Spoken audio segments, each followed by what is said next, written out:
সময় সেই জিহ্বা কুকুরের মতো বুক পর্যন্ত ঝুলে পড়ল।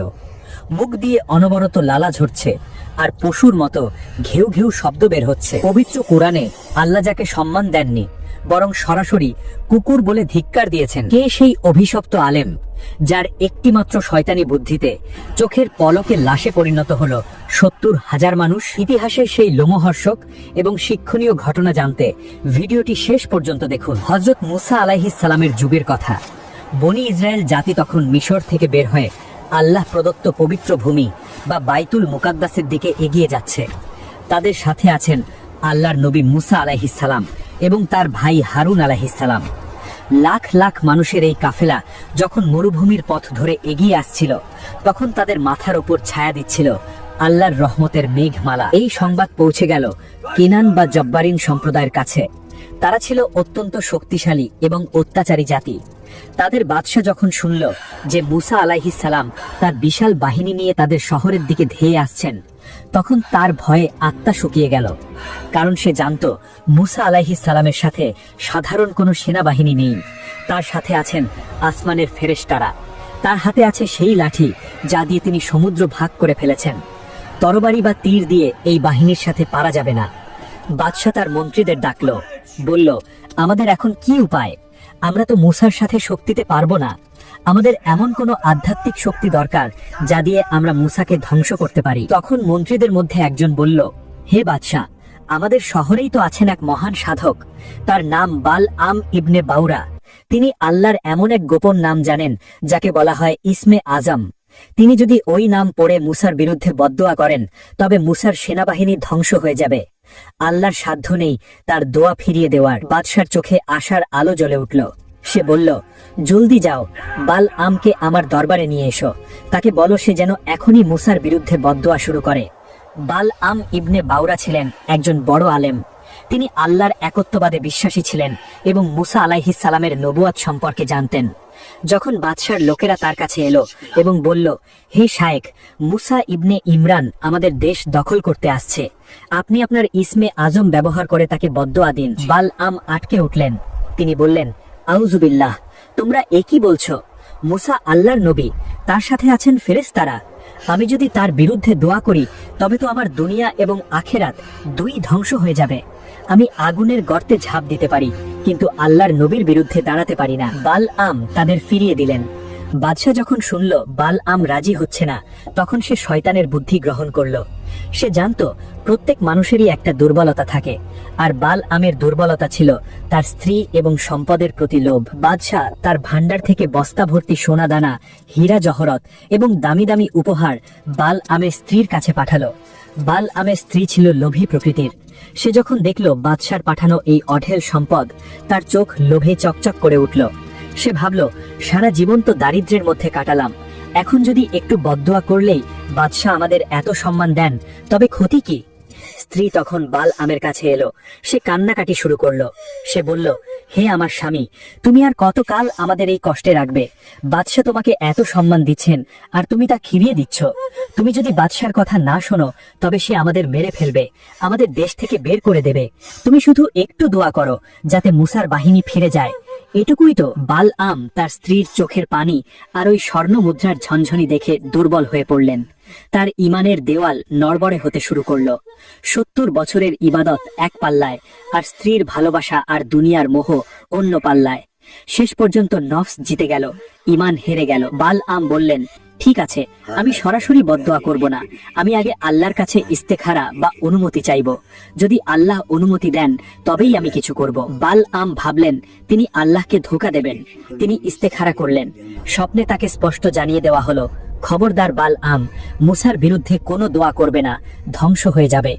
সকালে উঠে বাল আম তার স্ত্রীকে বললেন, দেখেছো, আল্লাহ আমাকে বারণ করেছেন। কিন্তু স্ত্রী তখন শয়তানের মূর্তি প্রতীক। সে বলল, আল্লাহ তো তোমাকে সরাসরি না করেননি, তিনি তো শুধু সাবধান করেছেন। তুমি যদি আবার চেষ্টা করো হয়তো আল্লাহ মেনে নেবেন। তুমি চলো, ওই উঁচু পাহাড়ে চলো, সেখান থেকে মুসার সেনাবাহিনীকে দেখা যায়। তুমি শুধু তাদের দিকে তাকিয়ে একটু বদদোয়া করো। স্ত্রীর প্ররোচনায় এবং বাদশার দেওয়া আরো উপঢৌকনের লোভে বাল আম ইবনে বাউরা তার গাধার পিঠে সওয়ার হলেন। তার উদ্দেশ্য শহরের অদূরে হুজবার নামক পাহাড়ে ওঠা, যেখান থেকে মুসার সেনাবাহিনীকে দেখা যায়। একটু এগোতেই গাধাটি বসে পড়ল। সে আর নড়ছে না। বালআম গাধাটিকে মারধর করলেন। গাধা উঠে দাঁড়ালো।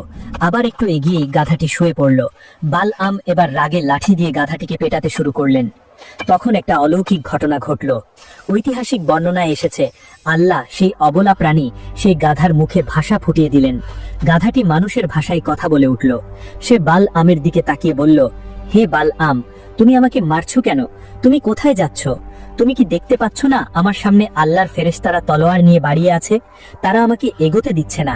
তুমি আল্লাহর নবীর বিরুদ্ধে যুদ্ধ করতে যাচ্ছ, আর তুমি ভাবছো আমি তোমাকে সেই পাপের পথে নিয়ে যাব? গাধার মুখে এই কথা শুনে বালআমের কলিজা কেঁপে ওঠার কথা ছিল।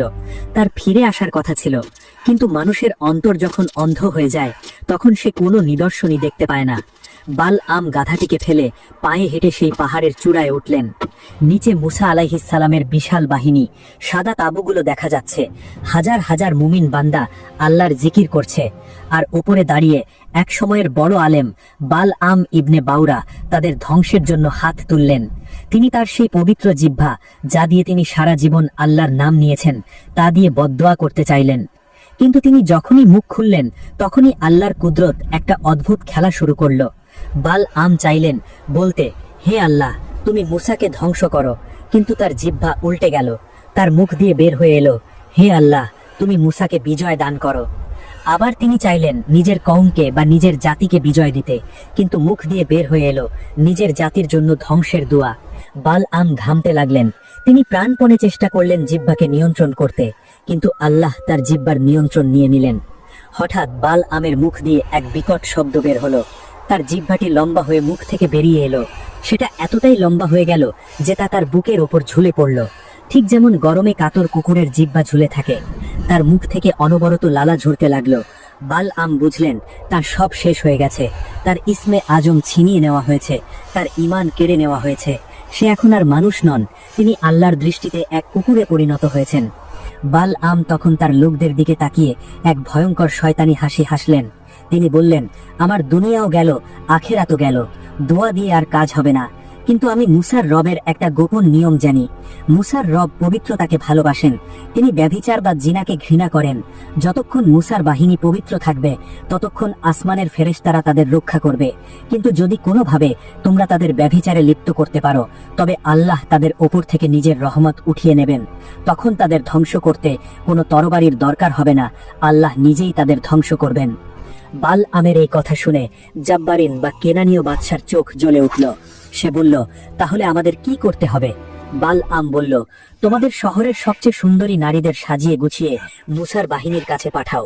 তাদের হাতে পণ্য সামগ্রী দিয়ে দাও, যেন মনে হয় তারা ব্যবসা করতে গেছে।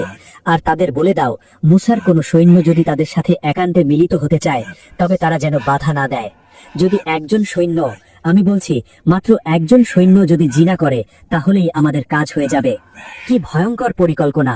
শয়তান বালআমকে দিয়ে এমন এক বুদ্ধি বের করালো যা কোনো সাধারণ যুদ্ধের চেয়েও বিধ্বংসী। বাদশার সাথে সাথে তার রাজ্যে ঘোষণা দিল, হাজার হাজার সুন্দরী নারীকে রাজকীয় পোশাকে সাজানো হলো, তাদের শরীরে সুগন্ধি মাখানো হলো, তাদের হাতে ফলমূল আর ব্যবসার সামগ্রী দিয়ে মুসার বাহিনীর ক্যাম্পের দিকে পাঠানো হলো। মুসার বাহিনী তখন মরুভূমিতে অবস্থান করছে। দীর্ঘ সফরে তারা ক্লান্ত, তাদের পরিবার পরিজন তাদের সাথে নেই। ঠিক এই দুর্বল মুহূর্তেই সেই সাজানো নারীদের কাফেলা মুসার বাহিনীর ভেতরে প্রবেশ করল। শয়তান মুসার সৈন্যদের চোখে পর্দা ফেলে দিল। তারা ভুলে গেল যে তারা আল্লাহর পথে জিহাদে আছে। সুন্দরী নারীরা দেখে তাদের ঈমান টলতে শুরু করলো। নারীরা তাঁবুর সামনে দিয়ে হাঁটছে, হাসছে এবং সৈন্যদের প্রলোভন দেখাচ্ছে। এই ফিতনা যখন শুরু হলো তখন বনি ইসরায়েলের এক গোত্রপতির নজরে পড়ল বাদশার মেয়ে। কোনো কোনো বর্ণনায় এসেছে তার নাম ছিল কুসবি। সে ছিল অপরূপ সুন্দরী। শয়তান সেই নেতার মাথায় কামনার আগুন জ্বালিয়ে দিল। সে সেই নারীর হাত ধরল, কিন্তু সে গোপনে পাপ করল না, বরং সে প্রকাশ্যে আল্লাহ এবং তার নবীর বিরুদ্ধে বিদ্রোহ ঘোষণা করল। সে ওই নারীটিকে হাত ধরে টেনে সোজা মুসা আলাইহিস সালামের কাছে নিয়ে গেল। চিন্তা করুন তার ধৃষ্টতা। সে নবীর সামনে দাঁড়িয়ে বলল, হে মুসা, তুমি হয়তো বলবে এই নারী আমার জন্য হারাম, এর সাথে থাকা আমার জন্য অবৈধ, তাই না? মুসা আলাইহিস সালাম রাগে কাঁপতে লাগলেন। তিনি বললেন, আল্লাহর ভয় করো, একে ছেড়ে দাও, এটা ব্যভিচার। এর শাস্তি জাহান্নাম। কিন্তু সেই নেতা অহংকারের সাথে বলল, আমি তোমার কথা মানি না। এই বলে সে হাজার হাজার মানুষের চোখের সামনে দিয়ে সেই নারীকে নিয়ে নিজের তাঁবুর ভিতরে প্রবেশ করলো এবং সেখানে আল্লাহর হুকুম অমান্য করে জঘন্যতম পাপ জিনায় লিপ্ত হলো। মুসা আলাইহিস সালাম এবং উপস্থিত নেককার লোকেরা তখন আল্লাহর কাছে সেজদায় পড়ে কাঁদছেন। তারা বলছেন, হে আল্লাহ, আমাদের ওপর গজব দিও না, এই পাপের জন্য আমাদের ধ্বংস করো না। কিন্তু বালআম ইবনে বাউরার কথাই সত্য হলো। যখনই সেই তাঁবুর ভিতরে ব্যভিচার সংগঠিত হলো, ঠিক সেই মুহূর্তেই আল্লাহর আরশ কেঁপে উঠল। আল্লাহ আসমান থেকে রহমতের ছায়া সরিয়ে নিলেন। হঠাৎ মুসা আলাইহিস সালামের বাহিনীর মধ্যে এক অদ্ভুত নীরবতা নেমে এলো। আকাশ কালো হয়ে গেল। তাঁবুর ভেতর থেকে মানুষের আর্তনাদ শোনা যেতে লাগলো। আল্লাহ পাঠালেন এক মহামারী। তাফসীরকারকগণ বলেন সেটি ছিল প্লেগ বা তাউন। রোগটি বাতাসের বেগে ছড়িয়ে পড়ল। একজন সুস্থ সবল সৈন্য, যে কিছুক্ষণ আগেও দাঁড়িয়ে কথা বলছিল, হঠাৎ সে বুকে হাত দিয়ে মাটিতে লুটিয়ে পড়ল। তার শরীর নীল হয়ে গেল, মুখ দিয়ে ফেনা বের হতে লাগলো। এক মুহূর্তের মধ্যে একজনের দেখা দেখি আরেকজন, তার দেখা দেখি আরো 10 জন লাশ পড়তে লাগলো। সৈন্যরা ভয়ে ছোটাছুটি শুরু করলো, কিন্তু পালাবে কোথায়? আল্লাহর আযাব তাদের ঘিরে ধরেছে। সকাল থেকে শুরু হয়ে বেলার বাড়ার সাথে সাথে লাশের স্তূপ পাহাড় সমান হয়ে গেল। তাফসীর ইবনে কাসিরে এসেছে, মাত্র কয়েক ঘন্টার ব্যবধানে বানি ইসরায়েলের 70,000 মানুষ, কোনো বর্ণনায় 24,000, এই মহামারীতে মারা গেল। চিন্তা করুন দৃশ্যটা, চারদিকে শুধু লাশ আর লাশ। মুসা আলাইহিস সালাম আল্লাহর দরবারে হাত তুলে কাঁদছেন, হে আল্লাহ, আমার উম্মতকে শেষ করে দিও না, এই পাপের বিচার তুমি করো। তখন বানি ইসরায়েলের মধ্যে এক যুবক ছিলেন, যিনি ছিলেন অত্যন্ত শক্তিশালী এবং ঈমানদার। তার নাম ছিল ফিনহাস ইবনে আইজার। তিনি হারুন আলাইহিস সালামের বংশধর ছিলেন। তিনি যখন দেখলেন চোখের সামনে তার জাতি ধ্বংস হয়ে যাচ্ছে, আর এর মূল কারণ ওই তাঁবুর ভেতরে থাকা সেই পাপী নেতা, তখন তার শরীরের রক্ত গরম হয়ে গেল। তিনি বুঝতে পারলেন, যতক্ষণ না এই পাপের উৎস বন্ধ করা হবে, ততক্ষণ আল্লাহর আযাব থামবে না। তিনি হাতে একটি বিশাল বর্ষা বা বল্লম তুলে নিলেন। তার চোখে ছিল আল্লাহর জন্য ক্রোধ। তিনি ঝড়ের বেগে সেই নেতার তাঁবুর দিকে ছুটে গেলেন। তাঁবুর বাইরে প্রহরীরা ভয়ে পালিয়ে গেছে, চারদিকে মানুষ মরছে। ফিনহাস তাঁবুর পর্দা ছেড়ে ভেতরে ঢুকলেন। তিনি দেখলেন সেই নেতা এবং ওই নারী তখনও পাপ কাজে লিপ্ত। ফিনহাস এক মুহূর্ত দেরি করলেন না। তিনি তার হাতের বর্ষা দিয়ে এক প্রচণ্ড আঘাত করলেন। সেই বর্ষা দুজনের শরীর ভেদ করে মাটির নিচে গেঁথে গেল। এক আঘাতেই দুজনের মৃত্যু হলো। তার এই সাহসী পদক্ষেপ এবং আল্লাহর জন্য তার এই ক্রোধ দেখে আসমানের ফেরেশতারা থেমে গেলেন। যেই মহামারী ঝড়ের গতিতে মানুষকে মেরে ফেলছিল, তা মুহূর্তের মধ্যে থেমে গেল। নতুন করে আর কেউ আক্রান্ত হলো না। যারা মৃত্যুর কোলে ঢলে পড়েছিল, তাদের সংখ্যা গিয়ে দাঁড়ালো 70,000-এ। কিন্তু ফিনহাসের ঈমানী শক্তির কারণে বাকি লাখ লাখ মানুষ নিশ্চিত ধ্বংসের হাত থেকে বেঁচে গেল। আল্লাহ দেখিয়ে দিলেন, পাপীদের শাস্তি দিলে এবং অন্যায়ের প্রতিবাদ করলেই কেবল সমাজের উপর থেকে গজব উঠে যায়। কিন্তু গল্পের আসল খলনায়ক সেই বালআম ইবনে বাউরা, তার কি হলো? সে তখনও তার আস্তানায় বসেছিল। তার সামনে স্তূপ করা ছিল বাদশাহর দেওয়া সেই সোনা দানা আর হীরা জহরত। সে ভাবছিল তার বুদ্ধি কাজে লেগেছে, মুসার বাহিনী ক্ষতিগ্রস্ত হয়েছে, এখন সে বাকি জীবন এই সম্পদ দিয়ে রাজার হালে কাটাবে। কিন্তু আল্লাহর পাকড়াও বড়ই কঠিন। বালআম সম্পদ পেল ঠিকই, কিন্তু সে নিজেকে হারিয়ে ফেলল। তাফসীরকারকগণ বলেন, তার সেই জিহ্বা আর কোনোদিন মুখের ভেতরে ঢুকল না। সেটা আজীবন কুকুরের মতো ঝুলেই রইল। সে যখন কথা বলতে চাইত, তখন তার মুখ দিয়ে কুকুরের মতো ঘেউ ঘেউ শব্দ বা অস্পষ্ট গোঙানি বের হতো। তার মুখ থেকে অনবরত দুর্গন্ধযুক্ত লালা ঝরতে থাকত, যা তার বুক ভাসিয়ে দিত। সবচেয়ে ভয়ঙ্কর শাস্তি হলো, আল্লাহ তার অন্তর থেকে সব ইলম বা জ্ঞান মুছে দিলেন। যেই বুকে আল্লাহর কিতাব ছিল, যেই স্মৃতিতে আল্লাহর ইসমে আজম ছিল, তা এমনভাবে মুছে গেল যেন সে কোনোদিন কিছুই জানত না। সে হয়ে গেল এক মূর্খ এবং জঘন্য প্রাণী। লোকেরা তাকে দেখে ঘৃণা ভরে থুথু দিত। যেই মানুষগুলো তাকে একসময় পায়ে হাত দিয়ে সালাম করত, তারাই তাকে দেখে পাথর ছুঁড়ত। পবিত্র কোরআনের সূরা আল আরাফের 176 নম্বর আয়াতে আল্লাহ তার এই অবস্থার এক নিখুঁত এবং অপমানজনক চিত্র তুলে ধরেছেন। আল্লাহ বলেছেন, তার উদাহরণ হলো কুকুরের মতো। তুমি যদি তার উপর বোঝা চাপিয়ে দাও তবুও সে হাঁপাতে থাকে, আর যদি তাকে ছেড়ে দাও তবুও সে হাঁপাতে থাকে। চিন্তা করুন, আল্লাহ কোনো মানুষকে গাধা বা শুকর বলেননি, কিন্তু এই দরবারি আলেমকে কুকুর বলেছেন। কারণ কুকুর এমন এক প্রাণী যাকে আপনি দামি খাবার দিলেও সে ডাস্টবিনে মুখ দেয়। বালআমের কাছে আল্লাহর ওহী ছিল, সম্মান ছিল, কিন্তু সে তা ফেলে দিয়ে দুনিয়ার সামান্য টাকার লোভে শয়তানের ডাস্টবিনে মুখ দিয়েছিল। বালআম ইবনে বাউরা তার শেষ দিনগুলো কাটিয়েছে একাকী, অপমানিত এবং লাঞ্ছিত অবস্থায়। তার স্ত্রী, যার জন্য সে এত বড় পাপ করেছিল, সেও হয়তো তাকে ছেড়ে চলে গিয়েছিল, অথবা সেই সম্পদ তাদের কোনো শান্তি দেয়নি। অবশেষে রাস্তার ধুলোয় গড়াগড়ি খেয়ে এক নিকৃষ্ট মৃত্যু বরণ করে সে জাহান্নামের ইন্ধন হয়েছে। সে দুনিয়াও হারালো, আখিরাতও হারালো।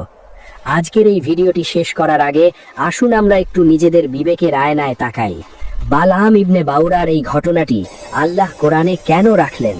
শুধু গল্প শোনার জন্য না, এটি কিয়ামত পর্যন্ত আসা সব আলেম, জ্ঞানী এবং সাধারণ মানুষের জন্য এক রেড অ্যালার্ট। প্রথম শিক্ষা, বালআম ছিল বড় আলেম, কিন্তু টাকার লোভে, ক্ষমতার লোভে সে সত্য গোপন করেছিল এবং বাতিলের পক্ষে নিয়েছিল। আজও আমাদের সমাজে এমন অনেক মানুষ আছে যারা সামান্য কিছু টাকার জন্য বা নেতার মন জয় করার জন্য হক কথা বলা বন্ধ করে দেয়। তারা অন্যায়ের পক্ষে ফতোয়া দেয়। মনে রাখবেন, এদের পরিণতি বালআমের চেয়েও ভয়ঙ্কর হতে পারে। দ্বিতীয় শিক্ষা, বালআম জানতো যে মুসলিমদের তরবারি দিয়ে হারানো যাবে না, তাদের হারাতে হলে তাদের চরিত্র নষ্ট করতে হবে। আজও শয়তানের প্রধান অস্ত্র হলো অশ্লীলতা। আমাদের যুব সমাজকে ধ্বংস করার জন্য আজ মোবাইলে, ইন্টারনেটে বেহায়াপনার সব দুয়ার খুলে দেওয়া হয়েছে। মনে রাখবেন, যখন কোনো সমাজে জিনা বা ব্যভিচার ছড়িয়ে পড়ে, তখন সেখানে আল্লাহর রহমত থাকে না, সেখানে প্লেগ বা মহামারীর মতো নতুন নতুন রোগ এবং দুর্যোগ নেমে আসে। প্রিয় দর্শক, বালআম ইবনে বাউরার সেই ঝুলে থাকা জিহ্বা আজও আমাদের সতর্ক করছে। আসুন আমরা দুনিয়ার সামান্য স্বার্থের জন্য আখিরাত বিক্রি না করি। আল্লাহ আমাদের সবাইকে শয়তানের ধোঁকা এবং নফসের দাসত্ব থেকে হেফাজত করুন। আমাদের ঈমান নিয়ে কবরে যাওয়ার তৌফিক দান করুন। আমিন ইয়া রাব্বাল আলামিন।